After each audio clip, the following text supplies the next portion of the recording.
예, 귀하고 복된 주일입니다. 오늘 11월 1일, 11월의 첫째 날이기도 하고 첫째 주일이기도 합니다.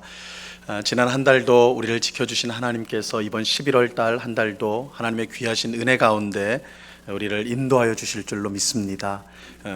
우리가 하루하루가 이 코로나19 안에서 우리가 답답하고 힘든 시기를 우리가 보내고 있지만 이런 때일수록 우리의 걸음 한 걸음 한 걸음을 옮기시는 우리 하나님의 세심한 은혜를 경험할 수 있는 또한 복된 때라고 생각되어집니다.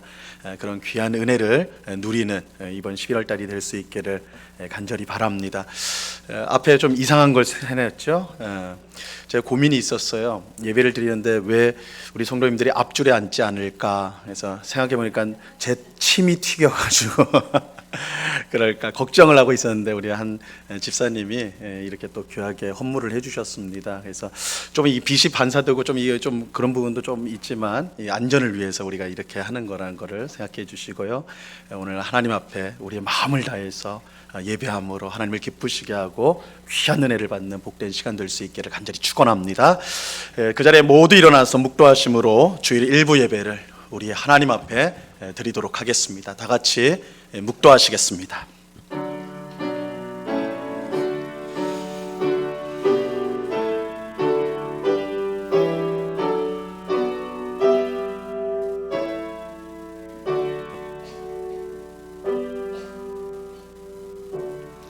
하나님이여 내게 은혜를 베푸소서. 내게 은혜를 베푸소서.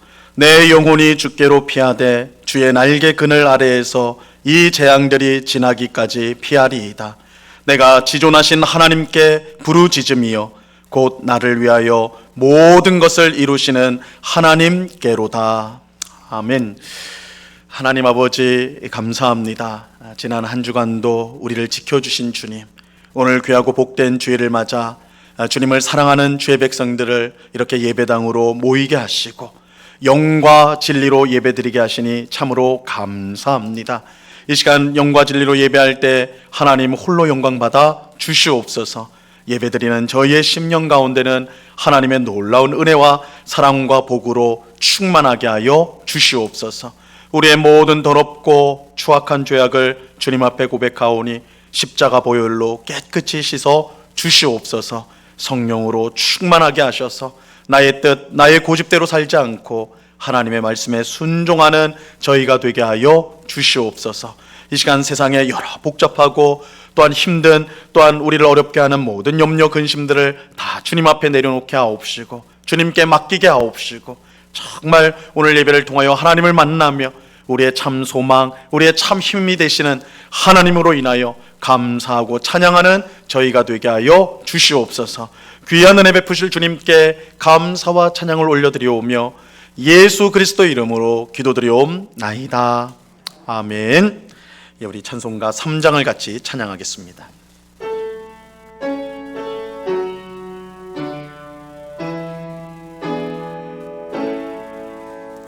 성부 성자와 성령 찬송과 영광 놀려 보내세.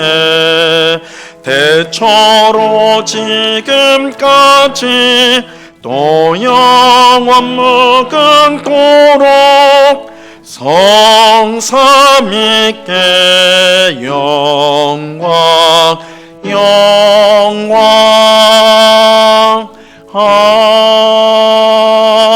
아멘. 사도신경으로 우리의 신앙을 한 목소리로 같이 고백합니다.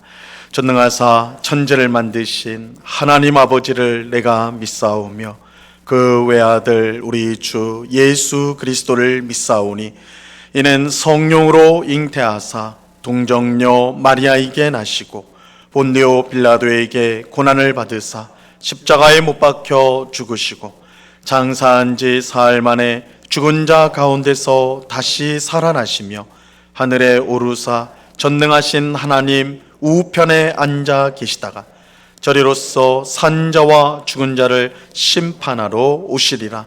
성령을 믿사오며 거룩한 공회와 성도가 서로 교통하는 것과 죄를 사하여 주시는 것과 몸이 다시 사는 것과 영원히 사는 것을 믿사옵나이다.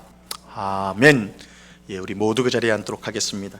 우리 찬송가 뒤에 있는 교독문 9번 10편 15편 말씀을 교독하도록 하겠습니다. 교독문 9번 10편 15편 말씀입니다.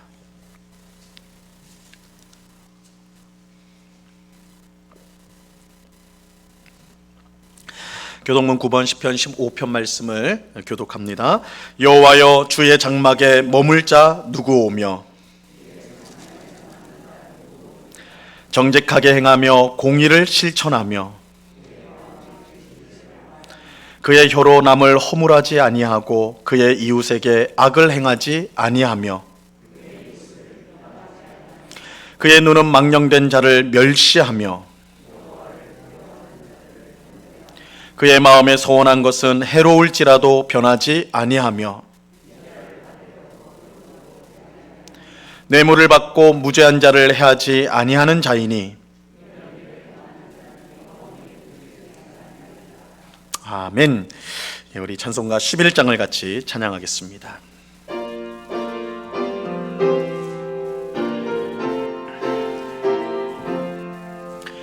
홀로 함든 하나님께 천하 만민 경배하라. 만국 왕을 다스리고 온 세상 만민 기르신다. 만국 왕을 다스리고 온 세상 만민 기르신다.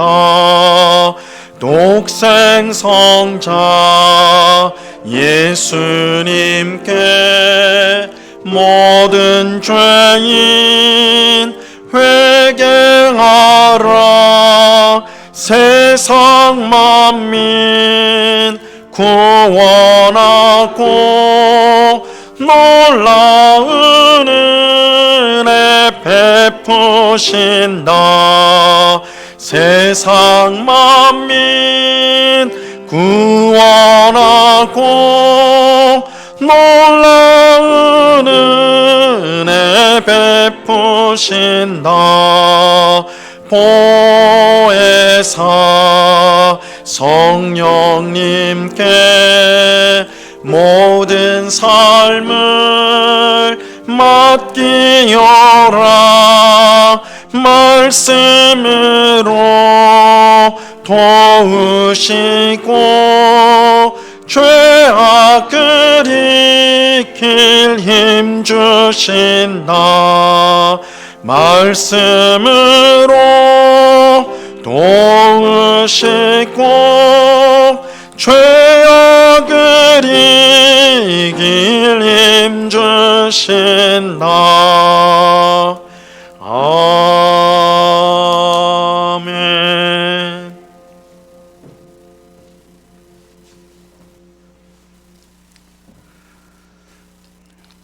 거룩하신 아버지 하나님, 아버지의 크신 은혜와 사랑에 늘 감사드립니다. 지난 한 주간도 우리들의 달라진 많은 일상생활 가운데서도 아버지의 크신 은혜로 인도하여 주시고, 오늘 이 거룩한 주일을 맞이하여 특별히 흩어져 있던 응국의 가족들을 한자리에 불러 모아주시고 하나님 아버지께 예배 드릴 수 있도록 크신 은혜를 베풀어 주시니 참으로 감사드립니다. 하나님 아버지, 이 복된 시간을 통해서 주의 백성들을 향하신 하나님 아버지의 놀라우신 사랑과 하나님의 권능과 하나님의 영광을 이 시간 저희가 함께 묵도하며 우리들의 깊은 감사와 믿음이 넘치는 귀한 시간이 되게 하여 주옵소서. 하나님 아버지, 지난 2주 동안 이 땅에서 살아가는 동안에 우리의 힘으로 아등바등 살아가고자 했던 모든 것들을 다 내려놓고 우리들의 미래에 대해서 걱정과 금신과 염려에 빠져있던 부분들이 있다면 이 시간 이 모든 것들을 다 내려놓고 하나님 안에서 안식을 누리며 평강과 기쁨을 맛볼 수 있는 복된 날이 되게 하여 주옵소서. 하나님 아버지, 이 시간도 말씀을 통해서 성령님을 통해서 다시 한번 새롭게 저희들에게 말씀하여 주시기를 간절히 원합니다. 하나님께서 얼마나 위대하신 분이신지를, 하나님께서 얼마나 능력이 많으신 분이신지를, 하나님께서 얼마나 우리들을 사랑하시는 분이신지를 다시 한번 새롭게 깨닫고 새롭게 느끼고 새롭게 반응하는 복된 시간이 되게 하여 주옵소서. 그리하여 해서 우리의 지성도 더 한층 새로워지고 우리의 감정도 더 새로워지고 우리의 의지도 우리의 인격도 우리의 삶도 더욱 새로워져서 하나님 말씀에 순종하는 삶이 우리에게 얼마나 풍요로운 삶인지, 얼마나 복된지, 얼마나 영광스러운지를 다시 한번 경험하게 하여 주옵소서. 그래서 하나님께 늘 순종하고 의지하는 삶이 우리에게 힘이 된다는 것을 다시 한번 깊이 깨닫는 복된 시간이 되게 하여 주옵소서. 무엇보다도 더 큰 책임감을 가지고 이 땅에서 하나님의 자녀답게 늘 성실과 정직함으로 주님 앞에서 주어진 삶들을 잘 살아갈 수 있는 저희 모두가 되게 하여 주옵소서. 하나님 아버지, 이 시간 귀한 목사님 단위에 세워주심에 참으로 감사드립니다. 주께서 사랑하는 응곡교를 위해 세워주시는 귀한 종에게 지치지 않도록 늘 강건하게 붙잡아 주옵소서. 특별히 오늘 선포드리는 말씀을 통해서 이 자리에 참석한 저희 모두가 한 사람도 외의 없이 하나님께서 예비하신 풍성한 은혜를 모두 다 누릴 수 있는 복된 시간, 복된 자리가 되게 하여 주옵소서. 감사드리며 우리 주 예수 그리스도의 이름으로 기도합니다.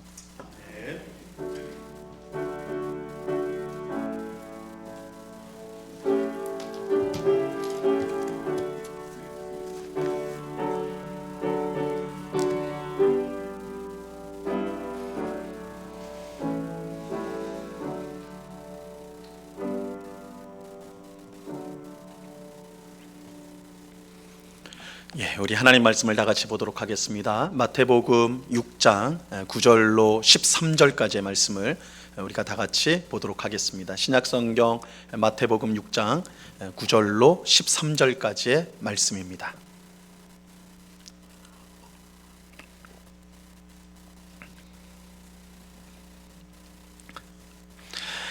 마태복음 6장 9절로 13절까지의 말씀, 이 시간 하나님께서 우리에게 주시는 하나님의 말씀입니다. 하나님의 말씀을 들으시기를 바랍니다. 그러므로 너희는 이렇게 기도하라. 하늘에 계신 우리 아버지여, 이름이 거룩히 여김을 받으시오며 나라가 임하시오며 뜻이 하늘에서 이루어진 것 같이 땅에서도 이루어지이다. 오늘 우리에게 일용할 양식을 주시옵고 우리가 우리에게 죄 지은 자를 사하여 준 것 같이 우리 죄를 사하여 주시옵고 우리를 시험에 들게 하지 마시옵고 다만 악에서 구하시옵소서. 나라와 권세와 영광이 아버지께 영원히 있사옵나이다. 아멘. 예, 아마도 오늘 우리가 보려고 하는 이 기도보다 오늘 우리의 상황에 맞는 기도도 없을 것입니다. 지금 온 세계는 코로나19 사태로 인해서 큰 위기에 빠져 있지요. 미국이나 유럽 등은 하루에도 이 수천 명씩 만 명 넘게도 나오는 나라도 있다고 그래요. 그래서 이렇게 확진자가 쏟아져 나오고 있어요. 그래서 최근에 유럽의 많은 나라가 이동을 제한하는 봉쇄령을 내렸다고 합니다. 뉴스에서 보셨는지 모르겠어요. 지금 프랑스 같은 경우에는 봉쇄령이 내려서 지금 파리, 수도의 파리에 있는 사람들이 빠져나가려고 딱 갇혀버리니까 700km를 차들이 줄을 섰다, 이런 기사를 보았습니다. 이렇게 이제 그런 조치들이 내리고 있어요. 이 코로나19의 확산세를 막을 방법이 없으니까 아예 이제 사람들의 이동을 금지하는 그런 극단적인 조치를 내린 것이죠.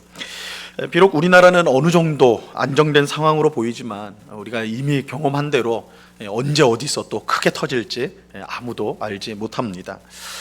그런데 코로나19 감염도 참 위험하지만 그로 인한 이 정신적인 고통도 상당해요. 코로나19로 인해 정신적인 고통을 당하는 사람들이 크게 늘고 있습니다.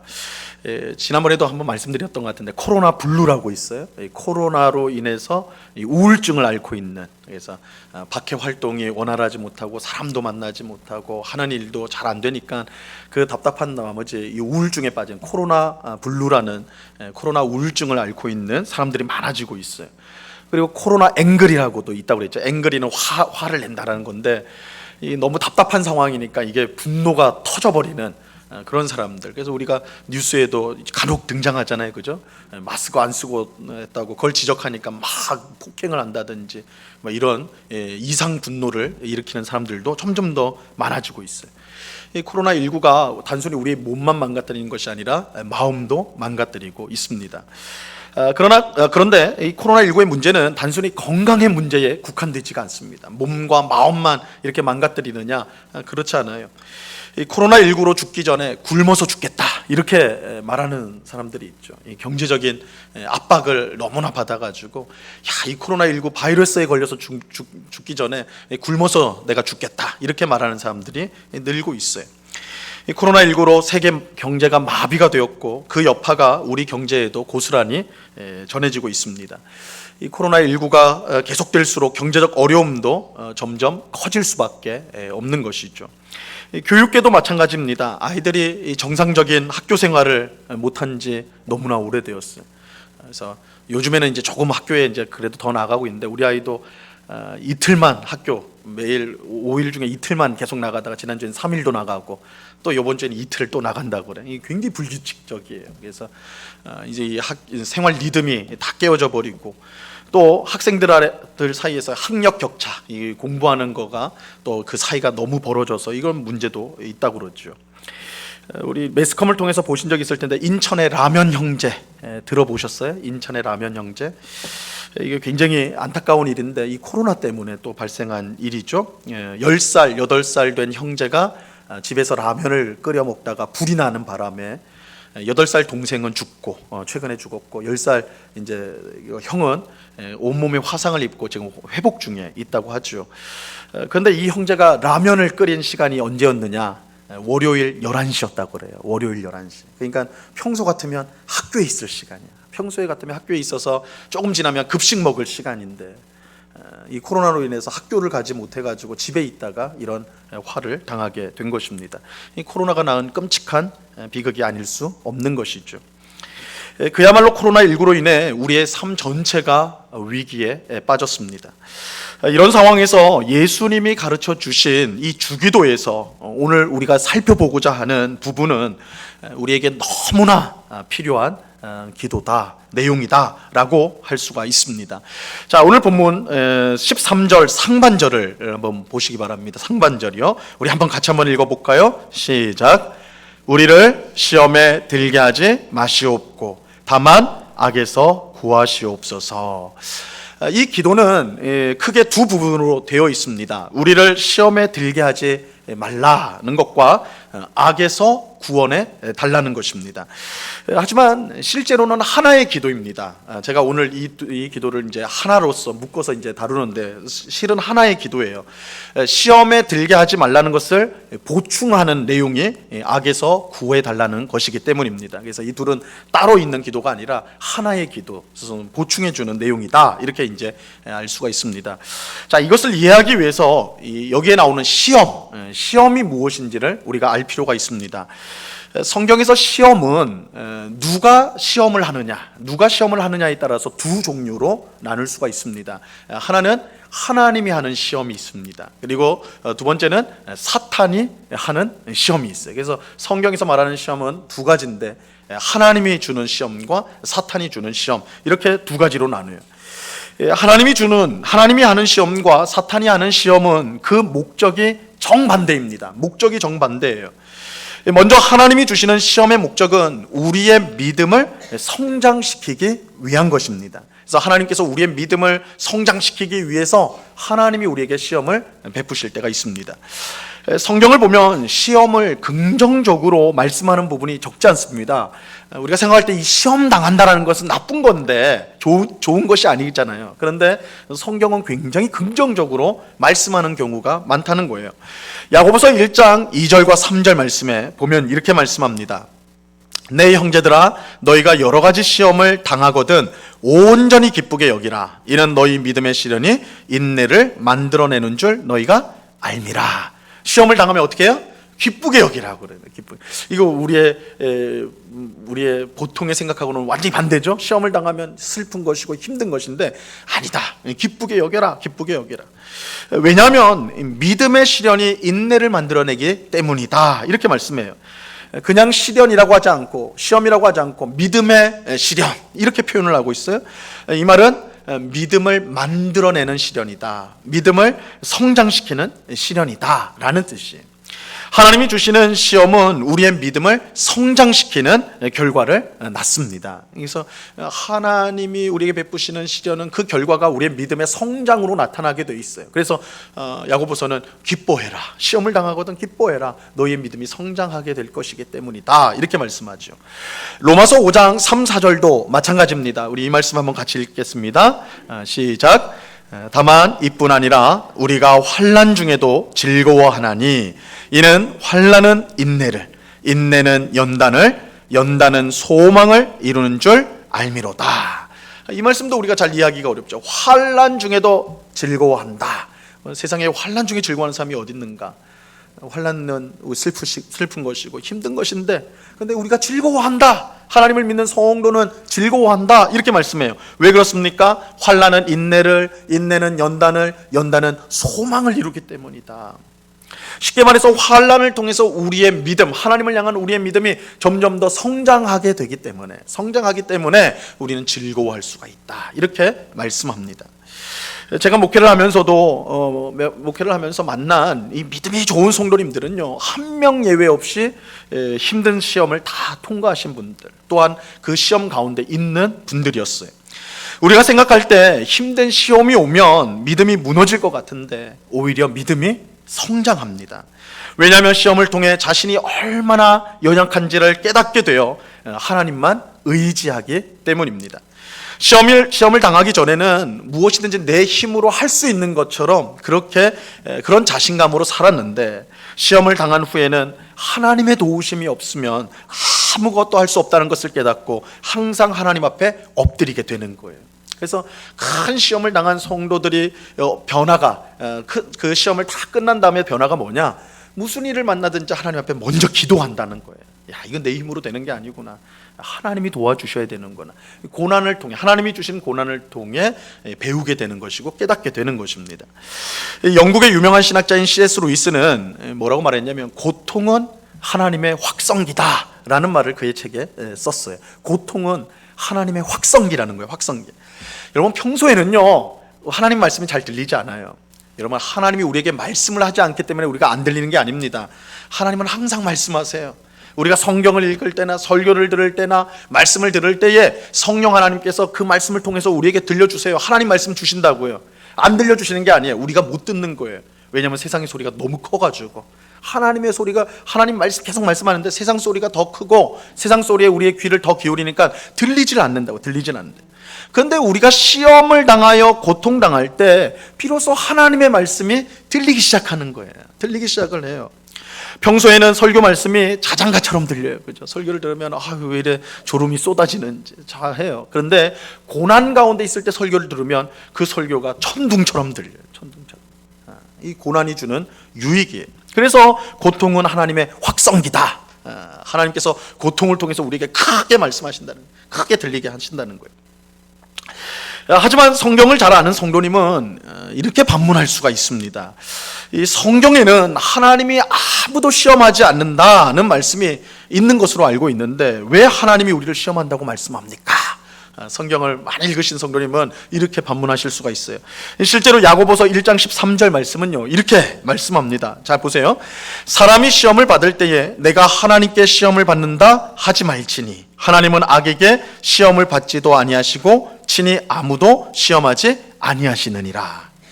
이 말씀을 보면 하나님은 친히 아무도 시험하지 않는다, 아무도 시험하지 않는다, 그렇게 분명하게 말씀하고 있어요.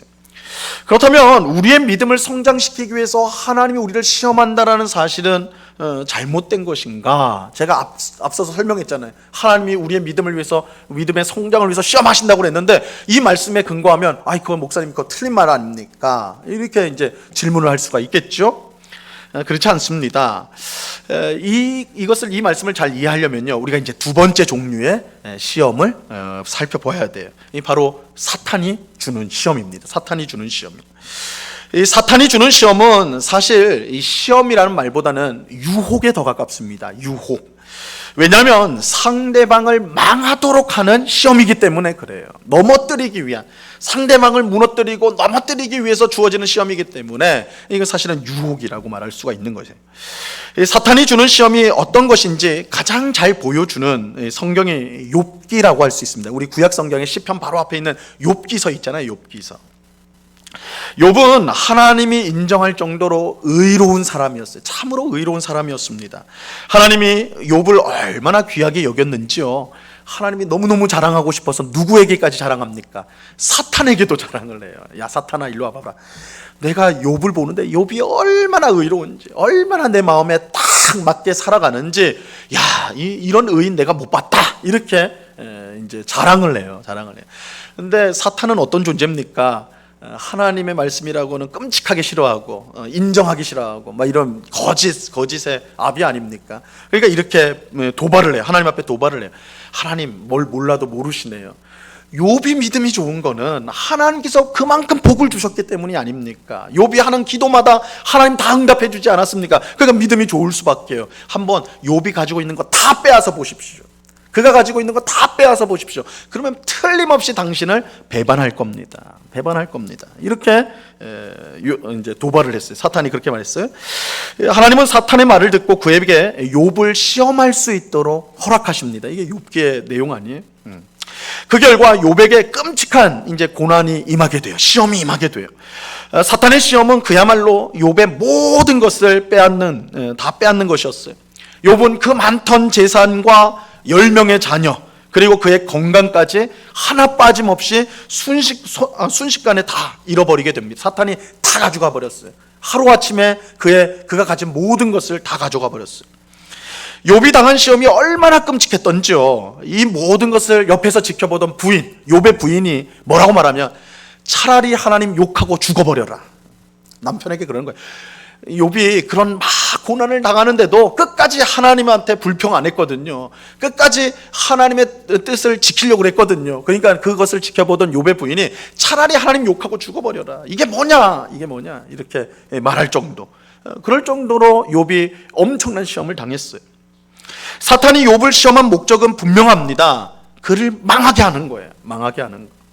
하나님을 배반하고 믿음을 저버리도록 만드는 것입니다. 물론 결론적으로 보면 이 사탄의 시험은 실패로 돌아갑니다. 하나님께서 욥이 완전히 넘어지는 것을 허락하지 않으셨기 때문입니다. 하지만 사탄의 시험으로 욥은 거의 믿음의 파산 직전까지 이르게 됐죠. 우리가 욥기를 보면 처음에 그렇게 믿음이 좋았던 욥이 아슬아슬하게 이제 떨어지는 것을 이제 보게 된다고요. 물론 하나님이 끝까지 붙잡아 주시지만 거의 파탄 직전까지 가게 되는 거예요. 이처럼 사탄의 시험은 우리의 믿음을 망가뜨리는 목적을 가지고 있습니다. 그렇기에 이 사탄의 시험을 통해 우리가 얻을 수 있는 유익은 전혀 없어요. 사탄이 우리를 시험할 때 그것을 통해 우리가 얻을 수 있는 유익은 아무것도 없습니다. 우리를 망하게 하기 위해서 시험을 걸어오기 때문에. 제가 오래전부터 알아온 연세 많은 한 집사님이 계신데, 그분이 이제 저를 찾아와서 이제 고백을 하는데, 자기가 결혼을 한 20대 초반에 하셨겠죠. 지금 연세가 굉장히 많으신데, 근데 젊었을 때 결혼한 이후로 딱 이제 시댁에 왔는데, 시댁에 온 이후로부터 자기 눈에 귀신이 보인다는 거예요. 그 집에 귀신이 보인다는 거예요. 그래서 집에 앉아 있으면 귀신이 왔다 갔다 한다는 거예요. 집에 왔다 갔다. 근데 그게 이제 젊었을 때부터, 제가 만났을 때는 그때도 이제 연세가 꽤 많았어요. 60, 70이 넘으셨을 텐데 그때까지도 그런 거예요. 이사를 왔는데도, 서울로 이사 왔는데도 그 집에 혼자, 이제 남편을 빨리 여의셔가지고 혼자 계시는데 집에 이렇게 누워 있거나 앉아 있으면 귀신이 왔다 갔다 한다는 거예요. 왔다 갔다. 그래서 너무 불안하고 너무 괴롭고 너무 힘들어하는 거예요. 그래서 이제 그 집사님 이제 전화도 수시로 전화도 하시고 이제 두려울 때 막 전화도 오고 제가 또 그 집으로 신방도 여러 차례 그렇게 갔습니다. 저는 예수님을 믿는 성도를 귀신이 절대로 해를 끼칠 수 없다 이렇게 이제 말씀을 드렸어요. 성도 안에는 성령님이 계시기 때문에 마귀가 귀신이 할 수 있는 일이라고는 우리를 절대 건들 수 없고 할 수 있는 것이라고는 그저 두려운 마음을 주는 것뿐이다. 귀신이 하는 게 없다. 할 수 있는 게 없다. 우리 안에 예수님이 계시고 우리 안에 성령님이 계시기 때문에 성도를 귀신이 할 수 없다. 마귀가 어떻게 할 수 없다. 이렇게 이야기를 드렸어요. 하지만 집사님은 이제 말씀을 그렇게 들을 때는 좀 편안해지고 괜찮아지다가 예배를 드릴 때는 괜찮아지다가 조금만 또 며칠 지나면 다시 돌아오는 거예요. 또 귀신이 보이기 시작해서 힘들어하는 거예요. 그러면은 하나님의 말씀을 굳게 좀 붙잡아야 되는데 그러지 못하고 자신의 느낌을 계속 의존하는 거예요. 느낌을만 하나님 말씀보다 그 느낌, 귀신이 있다 이런 것들만 보인다 이것들만 계속 의존하는 것이죠. 그러는 사이에 그분의 몸과 마음이 계속 연약해졌어요. 그러면 사탄이 주는 시험은요 어떤 유익이 없습니다. 그것을 통해서 우리에게 뭔가 좋은 것이 주어지는 게 없어요. 사탄은 우리를 무너뜨리고 망가뜨리기 위해서 시험을 하기 때문에 그렇습니다. 성경에서 하나님이 우리를 친히 시험하지 않는다고 할 때에 그 시험은 바로 사탄이 주는 시험, 즉 믿음을 무너뜨리는 시험입니다. 하나님은 믿음을 성장시키기 위해서 우리를 시험하지 사탄처럼 믿음을 무너뜨리기 위해서 시험하시지는 않습니다. 만약 우리가 시험을 받아서 믿음이 무너졌다면, 우리의 믿음에 타격이 입어졌다면 그것은 하나님께서 한 시험이 아닙니다. 사탄이 우리에게 준 시험인 것이죠.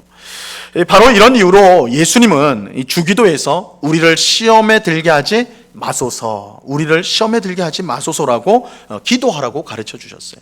여러분, 하나님이 주신 시험은 우리에게 유익한 거예요. 그러니까 그 시험은 받아야 되는 거예요. 근데 지금 예수님이 주기도를 통해서 우리를 시험에 들게 하지 말라라고 그렇게 기도하라고 하신 것은 이 시험은 우리를 무너뜨리기 위한 사탄의 시험이기 때문에 이 시험에서 우리가 벗어나도록 그렇게 기도해야 된다, 이렇게 말씀하는 것입니다. 자, 여기에 나오는 시험은 하나님이 주는 시험이 아닌 사탄의 시험이다라는 것을 우리가 기억을 하고, 이 기도가 우리에게 주는 두 가지 사실을 우리가 이제 좀 주목을 해보고자 해요. 첫째는 우리는 시험을 이길 수 없는 연약한 존재라는 사실, 이것을 이 주기도의 이 기도회가 우리에게 가르쳐주는 내용입니다. 시험을 이길 수 없는 연약한 존재가 우리다. 여러분, 우리가 분명히 알아야 될 사실이 있습니다. 우리 모두가 사탄의 시험을 받을 수 있다는 사실입니다. 사탄의 시험으로부터 자유로운 사람은 아무도 없습니다. 우리가 잘 아는 것처럼 하나님이 만드신 첫사람 아담과 하와가 사탄에게 시험을 받았습니다. 이 사탄은 뱀을 통해 아담과 하와에게 접근하여 하나님이 먹지 말라고 금하신 선악을 알게 하는 나무의 열매를 먹도록 시험하지요.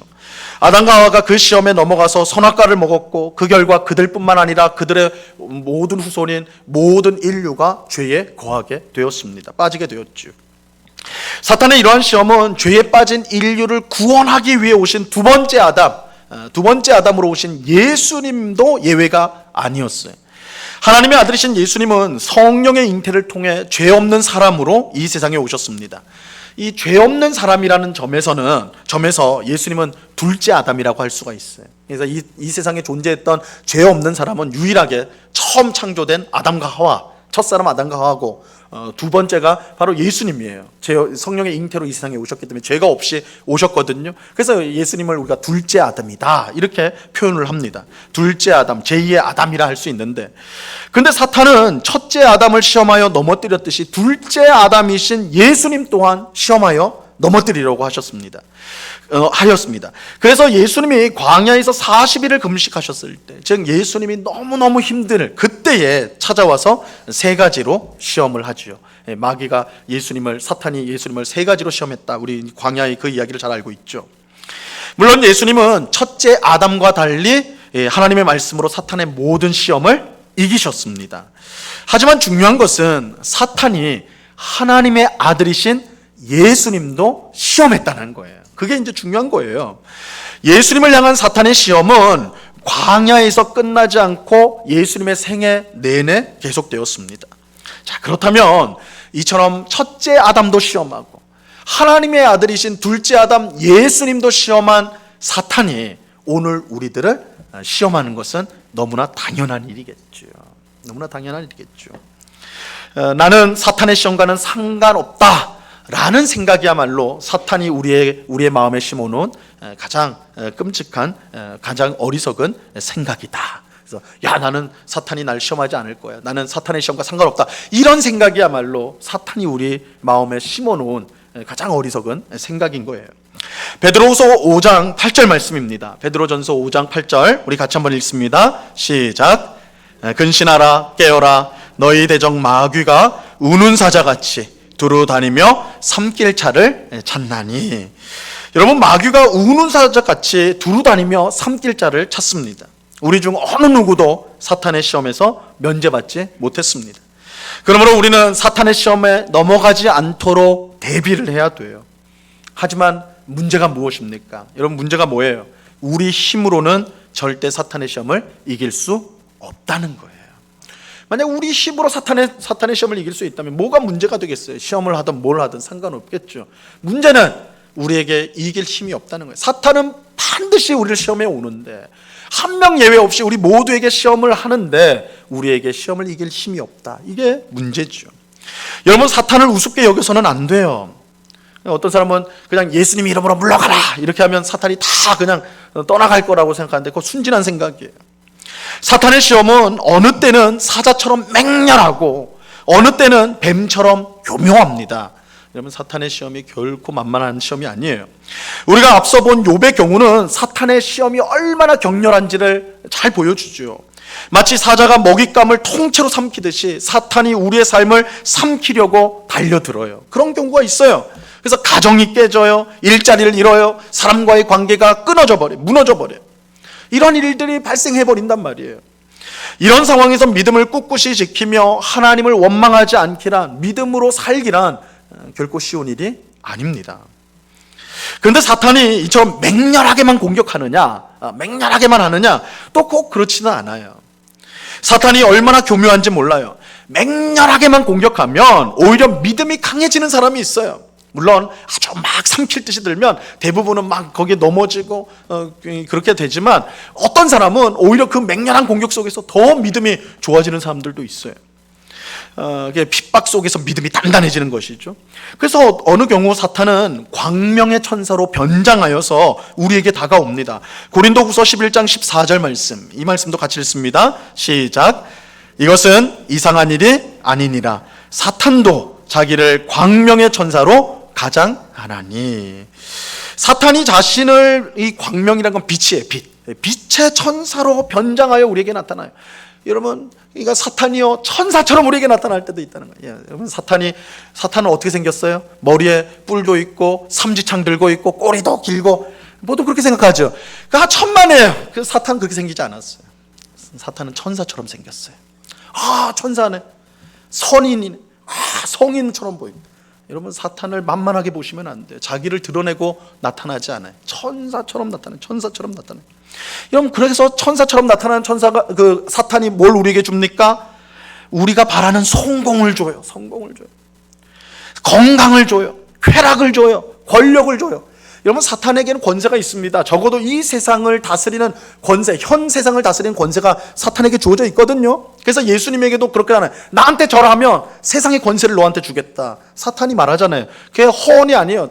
사기치는 게 아니었어요. 그에게 어느 정도의 힘이 있어요. 그래서 우리에게 성공을 줍니다. 건강도 줘요. 권력도 줘요. 이렇게 준다고요. 우리는 그것을 너무 황홀하게 받아먹어요. 그죠? 너무 인생의 달콤한 사탕이잖아요. 사탕. 그걸 받아먹어요. 근데 그 결과가 뭐냐고요? 그 결과가 뭐예요? 하나님부터 점점 멀어져요. 하나님부터 점점 멀어져요. 여러분, 고난 중에 신앙을 지키는 게 쉬울까요? 아니면 풍족한 중에 신앙을 지키는 것이 쉬울까요? 우리가 생각해보면 풍족한 중에, 뭐든지 풍족한 중에 신앙생활을 하는 게 더 쉬운 거 아니겠습니까? 우리가 생각하기 쉬운데 그렇지 않아요. 그렇지 않아요. 오히려 고난 중에 신앙을 지키는 것이 쉽습니다. 왜냐하면 삶이 풍족해지면요, 여유로워지면 하나님을 의지하는 데서 멀어지기가 쉽기 때문에 그래요. 우리가 그 경험적으로 그러지 않습니까? 다 잘 돼요. 모든 게 다 풀려. 내 생각한 대로 다 풀려요. 그럼 기도를 뭘 기도할까요? 그죠? 기도할 게 없어요. 내 힘으로 다 되는 것 같으니까, 내 손에 쥔 걸로 다 되니까 하나님을 바라볼 필요도 없는 거예요. 의지할 필요도 없는 거예요. 다 되니까. 여러분, 삶이 편안하고 부족함이 없을 때 기도에 힘쓰기란 정말로 어렵습니다.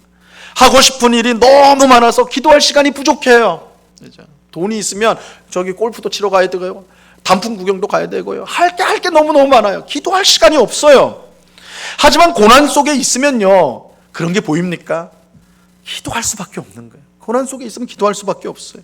그래서 새벽이고 밤이고 하나님 앞에 나와 눈물로 기도하는 것입니다. 이것을 가장 잘 아는 게 사탄이에요. 사탄이 이걸 가장 잘 알아요. 그래서 사탄은 우리에게 고난을 주기도 하지만 한편으로는 우리가 거절 못하는 인생의 달콤한 사탕을 주기도 합니다. 그것을 통해 우리의 눈을 하나님으로부터 멀어지게 만드는 거예요. 자연스럽게. 처음에는 하나님 앞에 감사하죠. 야, 내가 이렇게 잘 사는구나, 내가 이렇게 편하게 사는구나, 하나님 감사합니다. 근데 시간이 점점 흘러갈수록 하나님은 사라져요. 하나님은 멀어져요. 기도하는 시간이 줄어요. 말씀 읽는 시간도 줄어요. 예배도 빠지기 시작을 해요. 점점 세상 속으로 들어가요. 사탄이 그걸 알아요. 우리가 그런 인생의 달콤한 사탕을 먹으면 하나님을 버릴 것을, 스스로 버릴 것을 사탄이 너무나 잘 알고 있어요. 여러분, 사탄의 시험이 이처럼 한편으로는 맹렬하고 다른 한편으로는 교묘하기 때문에 우리 힘으로는 결코 이길 수 없어요. 그래서 예수님은 어떻게 하라고 하십니까? 기도하라고 하시는 거예요. 그래서 기도하라고 하는 거예요. 우리를 시험에 들게 하지 마시옵고 다만 악에서 구하옵소서. 이 악이라는 말은 악한 자, 사탄이라는 의미도 들어가 있어요. 사탄에게서 구하소서. 우리 힘으로 안 되니까 기도하라는 거예요. 하나님의 힘을 구하라는 거예요. 하나님의 은혜를 구하라고 하는 것입니다. 여러분, 우리 힘으로 사탄의 시험을 이길 수 없습니다. 이것을 인정해야 합니다. 그래야 기도의 자리로 나갈 수 있고, 기도를 통해 하나님이 주신 시험을 이길 힘과 은혜를 얻게 되는 것입니다. 여러분, 우리가 하루를 살 동안에도 얼마나 많은 시험이 찾아오는지 모릅니다. 우리에게 고난을 주는 시험도 있고요, 막 사탄이 달려들지 오는 어려움을 동반한 시험도 있고요, 하나님을 바라보지 못하게 하는 달콤한 시험도 찾아옵니다. 그런데 이것을 알지 못하고 그저 내 생각과 판단대로 행동하면 우리는 그 시험에 빠질 수밖에 없습니다. 여러분, 예수님을 믿는 우리는 사탄을 필요 이상으로 두려워해서는 안 돼요. 그럴 필요는 없어요. 사탄은 우리를 건들 수는 없어요. 두려운 마음을 줄 뿐이에요. 하나님의 영이신 성령이 우리 안에 계시기 때문에, 사탄을 멸할 권세를 갖고 계시는 하나님이 우리 안에 계시기 때문에 사탄이 우리를 어떻게 할 수는 없어요. 하지만 그렇다고 사탄을 가볍게 생각해서도 안 돼요. 예수님까지도 넘어뜨리려고 했던 사탄이었다는 걸, 예수님까지도 시험했던 사탄이라는 것을 우리가 잊어서는 안 되는 것입니다. 그러므로 우리는 항상 기도에 깨어 있어야 됩니다. 우리 힘으로 사탄의 시험을 이길 수 없음을 알고 기도함으로 하나님의 힘과 은혜를 구해야 하는 것입니다. 사탄의 시험을 정확히 분별하고 어떻게 대처해야 할지를 알게 해달라고 기도해야 됩니다. 그럴 때 우리 안에 계신 성령님이 그 기도에 응답해 주셔서 시험을 당할 때마다 우리가 해야 될 마땅한 일들을 알려주십니다. 누가 사탄을 이길 수 있습니까? 겸손히 하나님의 도우심, 하나님의 은혜를 구하는 사람입니다. 주기도를 통해 매일 겸손히 하나님의 은혜를 구하는 사람, 하나님의 힘을 구하는 사람만이 사탄에게 승리할 수가 있습니다. 이 승리가 오늘 예배하는 우리 모두에게 임하기를 간절히 바랍니다. 자, 예수님이 가르쳐 주신 기도를 통해 우리가 알아야 될 두 번째가 있습니다. 두 번째는 사탄이 우리에게 주는 시험조차 하나님이 주관하고 있다는 사실입니다. 하나님이 주관하고 있다. 자, 오늘 본문에 나오는 우리를 시험에 들게 하지 마시옵고를 정확하게 번역을 하면요, 우리를 시험 안으로 인도하지 마소서입니다. 우리를 시험 안으로 인도하지 마소서. 근데 여러분, 시험은 분명 사탄이 우리에게 하는 것이죠. 하지만 예수님은 지금 뭐라고 기도하라고 그래요? 하나님에게 시험 안으로 우리를 인도하지 말아달라고 기도하라고 하세요.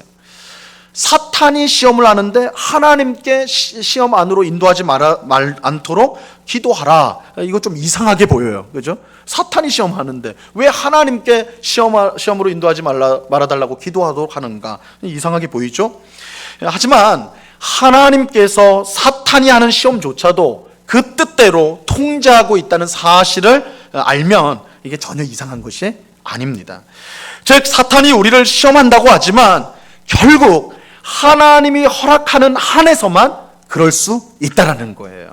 다시 말하면 하나님이 허락하지 않으면 사탄은 결코 우리를 시험할 수가 없습니다. 이 사탄의 시험을 하나님께서 통제하고 있기 때문입니다.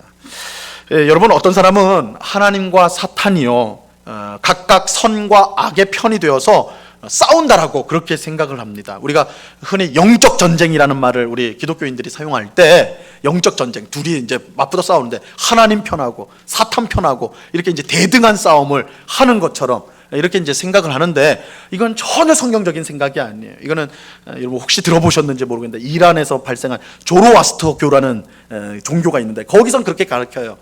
선과 악의 싸움. 그래서 하나님이 선이시고 이제 사탄이 악이어서 둘이 싸운다. 막 이렇게 격렬하게 싸운다 이렇게 가르치는데 우리도 그렇게 보통 생각하는데 그거 전혀 성경적인 생각이 아닙니다. 성경은 하나님과 사탄을 절대 대등한 대상으로 말씀하지 않습니다. 여러분, 하나님과 사탄은 절대 대등한 대상이 아니에요. 사탄은 하나님과 맞설 수 있는 그런 대등한 상대가 아니라 우리처럼 하나님의 말씀에 절대적으로 복종해야 되는 피조물에 불과합니다. 여러분, 사탄은요 피조물이에요. 하나님 만들어진 존재에 불과한 거예요. 그래서 다른 피조물과 마찬가지로 하나님이 말씀하시면 그대로 순종해야 되는 거예요. 순종해야 돼요. 사탄이 아무리 막강한 권세를 가지고 세상을 조종한다고 해도 결국은 하나님의 통제 아래에 있습니다. 사탄은 하나님의 상대가 아니에요. 복종의 대상일 뿐이에요. 복종의 대상. 우리는 이 사실을 욥기를 통해서 분명히 알 수가 있어요. 하나님께서 욥을 칭찬할 때, 아까 제가 처음 부분에 말씀드렸죠. 칭찬할 때 사탄이 도발을 했다고 그랬죠. 욥에게 더 이상 복을 주지 말고 그에게 있는 것을 다 빼앗으면 당신을 배반할 겁니다. 사탄이 이렇게 말했다고 그랬죠. 그러자 이제 하나님께서 그래? 그러면 사탄아 너가 한번 욥을 시험해봐라. 이렇게 말씀하면서 허락하면서 이렇게 말씀을 하세요. 욥기 1장 12절 말씀인데요. 이 말씀을 우리 같이 한번 읽어보도록 합니다. 시작. 여호와께서 사탄에게 이르시되 내가 그의 소유물을 다 내 손에 맡기노라. 다만 그의 몸에는 내 손을 대지 말지니라. 사탄이 곧 여호와 앞에서 물러가니라. 하나님이 사탄에게 뭐라고 말씀하세요? 내가 너에게 욥의 소유물을 모두 맡긴다. 그죠? 모두 맡긴다. 다만 욥의 몸에는 손을 대지 마라. 손을 대지 마라. 분명 사탄이 욥을 시험하지만 하나님께서 사탄의 시험을 통제하고 있잖아요. 그죠? 통제하고 있잖아요. 내 욥의 소유물을 너에게 다 맡긴다. 사탄에게 너에게 맡기니까 시험해봐라. 하지만 다만 그의 목숨, 욥의 생명은 너가 절대 건들 수 없다. 제한을 하시잖아요. 제한. 그러니까 이걸 사탄이 욥을 시험하는 게 맞지만 그 시험 전체를 주관하고 통제하는 건 누구예요? 하나님이에요. 하나님. 즉 사탄이 아무리 맹렬하고 교묘하게 우리를 시험한다 할지라도 하나님의 통제를 넘어서는 할 수 없는 거예요. 하나님의 통제 넘어서 할 수 없어요. 사탄이 우리를 시험할 때 하나님이 그만 하시면 사탄은 그 자리에서 그만둬야 되는 거예요. 모든 통제권이 하나님께 있어요. 하나님께 있어요. 그래서 예수님은 우리가 하나님께 시험으로 인도하지 마소서라고 기도해야 된다고 말씀하고 있는 거예요. 우리가 당하는 모든 시험의 주관자가 하나님이기 때문에 그래요. 하나님이기 때문에. 그러므로 우리는 욥처럼 감당 못할 시험을 당하더라도 결코 소망을 버려서는 안 됩니다. 정말 모든 것을 다 잃고 모든 희망이 사라진 것처럼 느껴질 그때에도 우리는 하나님을 꼭 붙들어야 합니다. 왜냐하면 우리가 당하는 모든 시험을 하나님께서 알고 계시고 하나님께서 그 모든 것을 통제하고 계시기 때문입니다. 그러니까 사실 욥이 고난을 당할 때 다 잃어버렸잖아요. 자식도 잃었어요. 건강도 잃었어요. 재산도 잃었어요. 아무것도 남은 게 없을 때 사실 그게 우리 상황이라면 참 믿음을 지키기란 너무너무 어려울 거예요. 우리가 말처럼 쉬운 게 결코 아닙니다. 그래서 욥도 뭐라고까지 말을 하면 차라리 태어나지 않았더라면 내가 태어나지 않았더라면 이런 고난 당하지 않았을 텐데, 이렇게 고백하고, 그렇게 의롭던 욥도 그렇게 고백할 수밖에 없거든요. 절망의 거의 바닥까지 떨어질 수밖에 없는 거예요. 근데 그 절망의 바닥까지 갈 때도 우리가 잊지 말아야 될 사실이 있어요. 이런 무수한 고난, 이런 정말 나를 망하게 할 것 같은, 두렵게 하는 이 모든 시험도 그것이 왜 이렇게 사탄이 나한테 이렇게 하는가, 그 이유를 우리가 다 몰라도, 욥도 그 이유를 몰랐으니까, 모른다 하더라도 우리가 그래도 꼭 기억해야 될 사실, 이 그래도 하나님께서 이 모든 걸 아시고 통제하고 계신다. 여기에 우리 그리스도인의 소망이 있는 거예요. 우리가 아무리 막막한, 끝나지 않을 것 같은 고난과 시험, 시련을 당한다 할지라도 우리에게 여전히 소망이 있는 것은 하나님이 모든 것을 통제하고 계신다. 내가 그 이유를 몰라요. 내가 왜 이렇게 고난을 당하는가? 내가 왜 이렇게 어려움을 당하는가? 이유를 몰라요. 그럼에도 불구하고 소망을 가질 수 있는 것은 하나님이 모든 것을 통제하신다. 하나님이 다스리신다. 그것을 믿기에 우리가 어떤 고난과 어려움, 시험 속에서도 견딜 수가 있는 거예요. 이겨낼 수가 있는 거예요.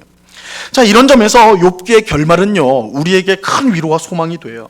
사탄의 무지막지한 시험을 당한 욥은 더 떨어질 수 없는 절망까지 이르게 돼요. 하지만 끝에 결론적으로 보면 욥은 망하지 않습니다.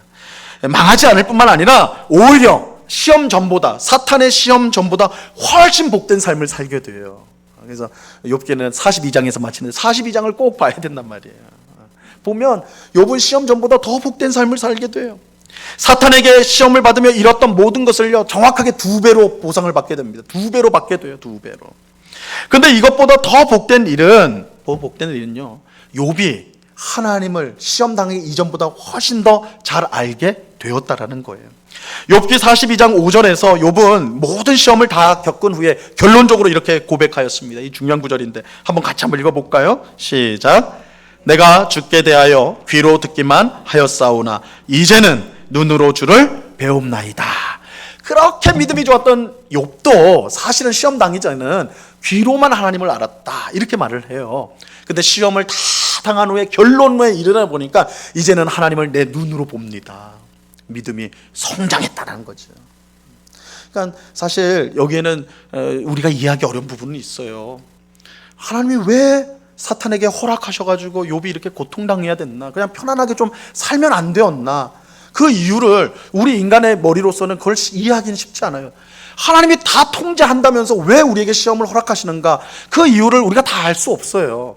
근데 분명한 것은 하나님이 우리의 모든 이런 시험과 고난과 시련을 통제하고 있다라는 거예요. 하나님 손 밖에서 일어나지 않는다라는 거예요. 이것은 그 결론을 하나님이 내신다는 뜻입니다. 그렇기에 우리가 어떤 시험 속에서도, 어떤 고난 속에서도 우리는 소망을 가질 수 있다라는 것입니다. 우리는 모든 시험의 통제권이 하나님께 있음을 분명히 믿어야 합니다. 그래서 사탄의 시험이 아무리 격렬하고 교묘하다 해도 결코 우리를 무너뜨릴 수 없습니다. 우리는 시험을 당할 때 악에서 우리를 구해달라고, 사탄에게서 우리를 구해달라고 기도할 수 있습니다. 모든 시험의 통제권이 하나님께 있기 때문에. 그래서 우리의 이 기도는, 우리가 드리는 기도는 헛되지 않아요. 그 시험을 통제하는 분이 하나님께 있기 때문에. 여러분, 우리는 코로나19라는 끔찍한 시험 한가운데를 지나고 있습니다.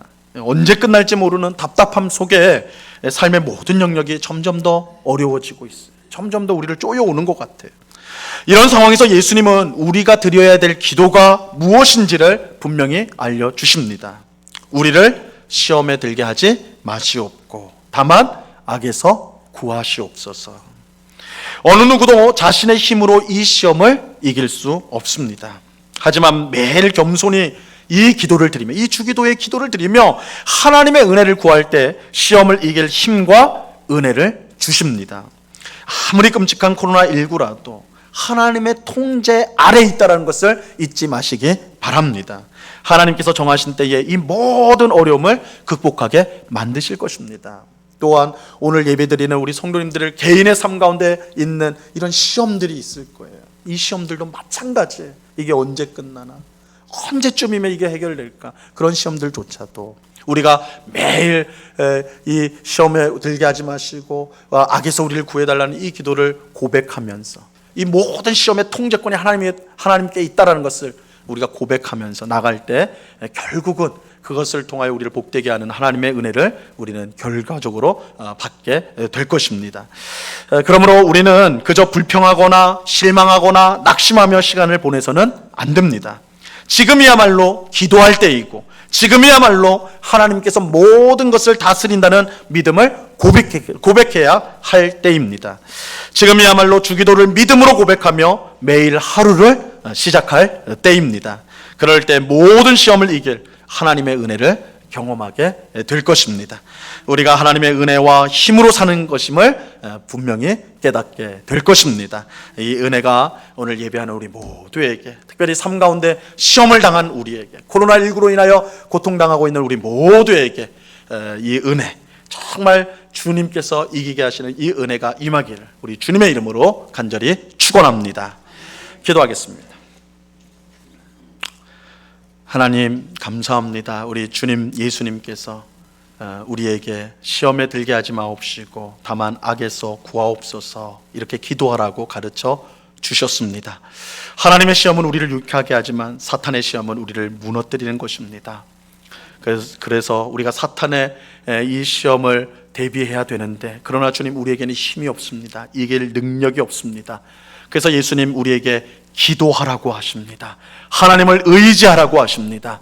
하나님을 의지할 때 이 모든 시험을 통제하고 계시는 하나님께서 그 시험을 이길 힘을, 은혜를 우리에게 주신다고 말씀하십니다. 이 말씀을 우리 마음에 꼭 새기게 하셔서 우리가 매일 아침을 시작할 때 주기도로 시작하며 하나님 앞에 우리의 인생을 맡겨드리는 저희 모두가 될 수 있도록 도와 주시옵소서. 아버지 하나님, 우리가 사탄을 두려워할 필요는 없지만 또한 그렇다고 너무 가볍게 여겨서 마치 사탄의 시험이 없는 것처럼 그렇게 살아간다면 덫에 걸리는 그런 어리석음을 범할 수밖에 없사오니, 아버지 하나님, 오늘 매일 하루에도 정말 우리에게 여러 가지 시험을 가지고 오는 이 사탄의 그런 모든 악한 시도를 우리가 기도함으로, 주님을 의지함으로 그것을 잘 파악하고 잘 이겨나가는 주의 백성들이 다 될 수 있도록 주님 꼭 붙잡아 주시옵소서.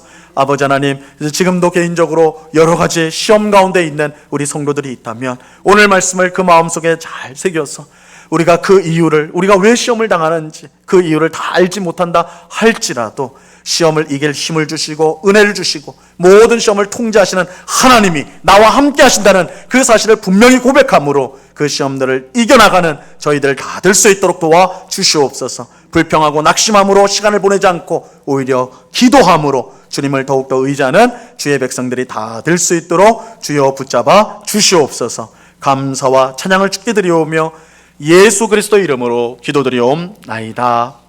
아멘. 우리 찬송가 342장을 같이 찬양하도록 하겠습니다.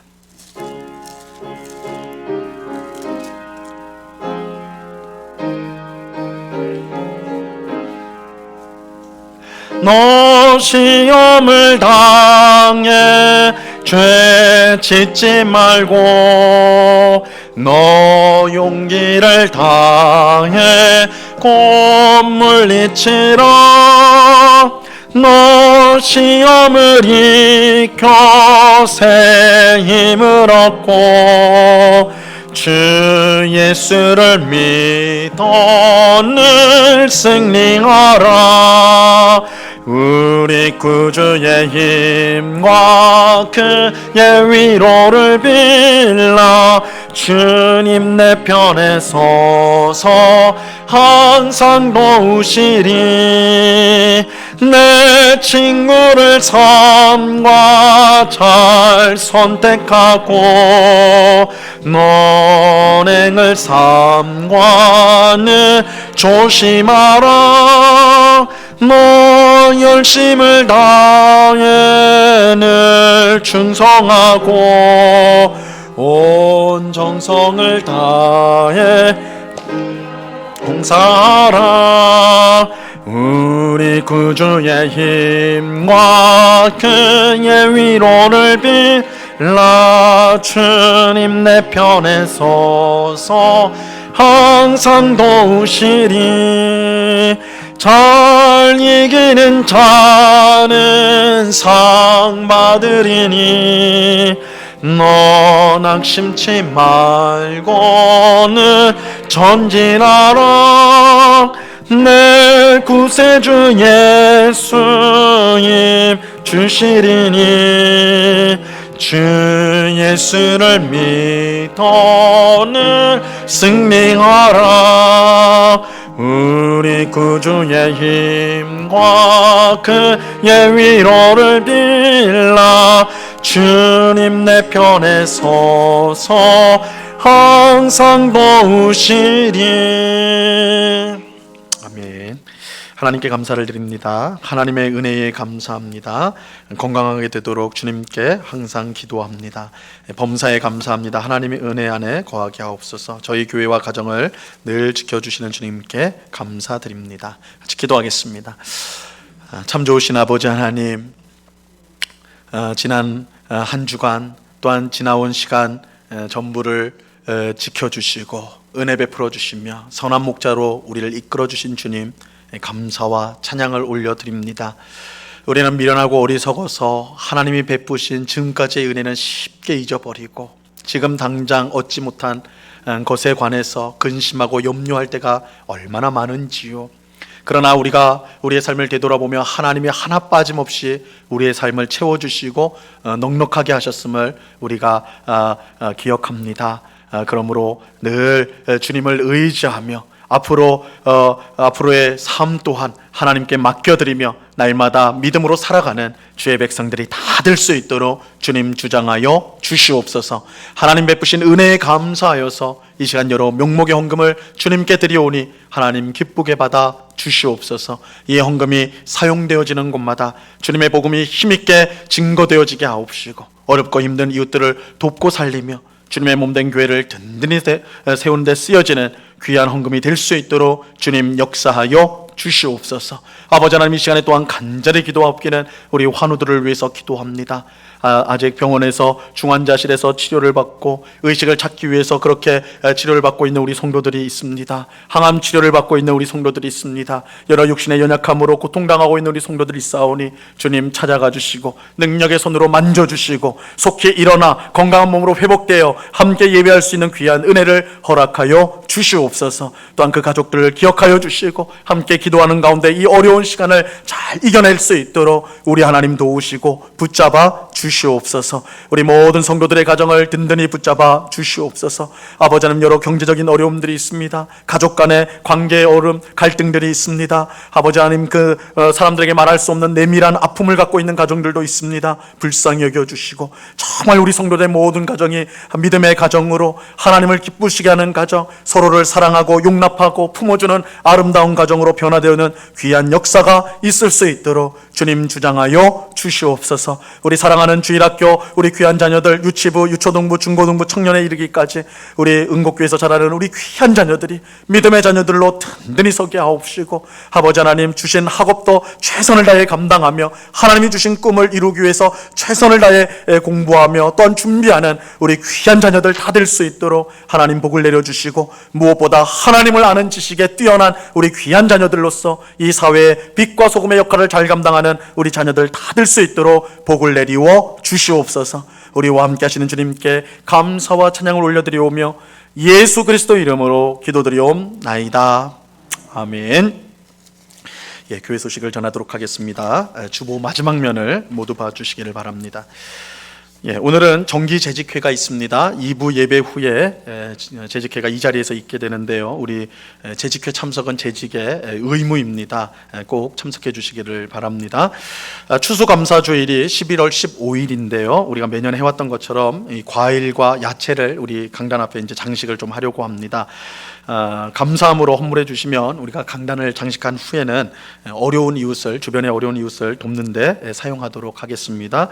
다들 어려울 때지만 그래도 또 감사함으로 이렇게 헌물하여서 이웃을 섬기는 귀한 계기가 될 수 있기를 바랍니다. 우리 수능시험과 진로를 위한 기도회 광고 있습니다. 우리 수험생 명단이 나와 있는데요. 위에서 기도해 주시고요. 대입시험뿐만 아니라 이제 대학을 가지 않고 바로 취업하는 우리 자녀들도 여럿 있습니다. 그들을 위해서 위해서 같이 기도해 주시기를 바랍니다. 헌옷 수집을 합니다. 안 입는 옷을 교회에 가져오시면 그 수익금으로 어려운 이웃을 돕는 일에 사용하고 있습니다. 우리가 1년에 한 몇십만 원씩 이렇게 이제 수익금이 나와서 우리가 주민센터랑 연결이 돼서 이제 저희가 드리면 굉장히 이제 좋아하시고 우리 지역의 어려운 이웃들을 돕는데 잘 사용되어진다고 그래요. 그래서 집에서 안 입는 거 가져오실 필요는 없고 안 입는 옷을 가져와 주시면 이렇게 유용하게 사용하도록 하겠습니다. 우리 주일 저녁에 가정 예배 드리는 거 계속 강조해 드리고 있습니다. 이게 한 번 시작하기 어려운 것이 시작하고 나면 너무나 복된 것입니다. 그래서 우리 모든 응곡교회 성도들 가정은 주일 저녁은 예배 드리는 가정으로 그렇게 세워지기를 바랍니다. 교회 올 때 주의사항 읽어봐 주시고요. 제가 화요일부터 금요일까지 이제 기도 주간을 갖습니다. 2021년 목회 계획을 세우기 위해서 이제 기도회에 들어가서 기도하면서 계획을 준비하고 올 예정인데요. 위에서 기도해 주시기를 바랍니다. 오늘 11월 첫째 주라서 추천 도서를 말씀드립니다. 제목이 오늘을 사는 이유라는 책인데요. 시간의 참된 의미를 아는 사람만이 오늘을 복되게 살 수 있음을 잘 설명하고 있는 책입니다. 사실 책이 조금 어렵기는 한데 우리 교육자들이 지난달에 다 읽었거든요. 읽고 얘기를 나눴는데 조금 내용이 어렵기도 하지만 정말 우리에게 주어진 시간의 의미가 뭐냐, 특별히 우리 그리스도인에게 오늘 하루의 의미가 뭐냐를 너무 잘 밝힌 좋은 책입니다. 좀 어렵긴 하지만 그래도 곰곰이 씹으면서 읽으면 굉장히 유익이 크리라고 생각되어집니다. 그래서 우리 성도님들 많이 읽으셔서 유익을 받으시기를 바랍니다.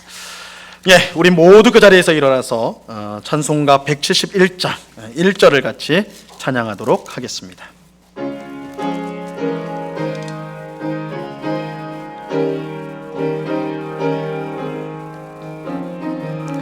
하나님의 독생자 예수 날 위하여 오시었네. 내 모든 죄 사시려고 십자가 지셨으나 다시 사셨네. 살아계신 주 나의 참된 소망 두려움이 사라지네.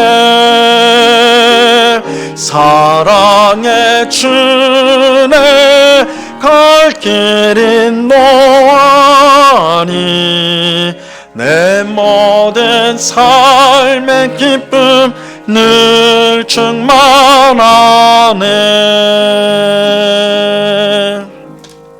지금은 우리 주 예수 그리스도의 은혜와 아버지 하나님의 극진하신 사랑과 성령 하나님의 교통하심과 충만케 하심과 늘 동행하심이 코로나19와 우리의 삶 가운데 여러 크고 작은 시험으로 인하여 고통당하는 저희들, 그러나 그 가운데 기도하라, 하나님의 힘과 능력으로 승리하라고 하시는 오늘 말씀을 듣고 날마다 주기도로 기도함을 통하여 하나님의 능력을 힘입어 모든 시험을 이기며 나아가기로 그 마음에 다짐하고 소원하는 주의 사랑하시는 모든 성도들의 심령 위에, 그 가정 위에, 그 일터 위에, 주님의 몸된 교회 위에 이제로부터 영원토록 함께하기를 간절히 축원하옵나이다.